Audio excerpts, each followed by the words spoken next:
கடலைப்பருப்பு வந்து நான் 1 கப் எடுத்துருக்கிறேங்க. நான் 3/4 டம்ளர் வந்து நான் உளுத்தம்பருப்புங்க. இதை இப்போ நம்ம எடுத்து ஊற வச்சிடலாங்க. பருப்புங்க நல்லா நான் 3 மணி நேரம் ஊற வச்சு நல்லா ஊறிடுச்சுங்க. ட்ரை பண்ணி வச்சுருக்கிறேங்க. நான் இதை தண்ணி ஊற்றி அரைக்கக்கூடாதுங்க. நான் இன்னைக்கு இதை கிரைண்டரில் தாங்க போட்டு அரைக்க போகிறேன்.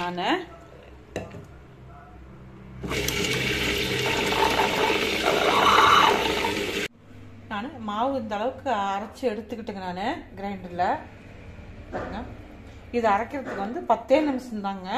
ரொம்ப நைஸாகவும் அரைக்க விட்டுறாதீங்க. இதான கரெக்டாக இருக்குங்க. இந்த மாவு கூட வந்துங்க நான் இஞ்சி பொடி பொடியாக கட் பண்ணி வச்சு அதையும் போட்டுக்கலாங்க. பாருங்க, கருவேப்பிலை தலைங்க.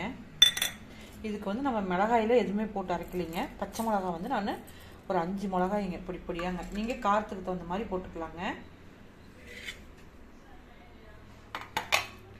ஒரு பெருவங்காயங்க பொடி பொடியாக கட் பண்ணி வச்சுக்கிறேன். அதையும் போட்டு பிசைஞ்சுக்கலாங்க. அது கூடவேங்க நான் கொத்தமல்லி தலைங்க. நான் ஒரு 2 ஸ்பூன் வந்துங்க அரிசி மாவு. அப்போ தான் இது வந்து கொஞ்சம் மொறுமொறுன்னு இருக்குங்க. இது நம்ம வந்துங்க வடக்கி பிசைஞ்சிக்கிற மாதிரி பிசைஞ்சிக்கலாங்க. இந்த மாதிரி நல்லா நான் பிசைஞ்சுக்கிட்டேங்க. நான் வடச்சட்டி வச்சு எண்ணெய் காஞ்சிடுச்சுங்க. இப்போ நம்ம இந்த டீக்கடை மண்டை போட்டுக்கலாங்களா? உங்களுக்கு வந்து இது வடை மாதிரி தட்டை வராதுங்க. இந்த மாதிரி போண்டா மாதிரியாக தான் வருங்க. நல்லா புஷ்ஷுன்னு மேலே வருங்க. உளுந்து வடை மாதிரியே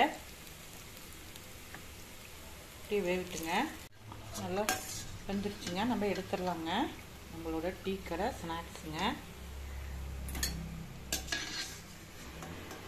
இது நல்லா அப்படியே மேலே கிறிஸ்பியாக உள்ள நல்லா சாஃப்டாக இருக்குங்க. ரொம்ப நல்லா இருக்குங்க. இதே மாதிரி எல்லாம் போட்டு எடுத்துடுறேங்க.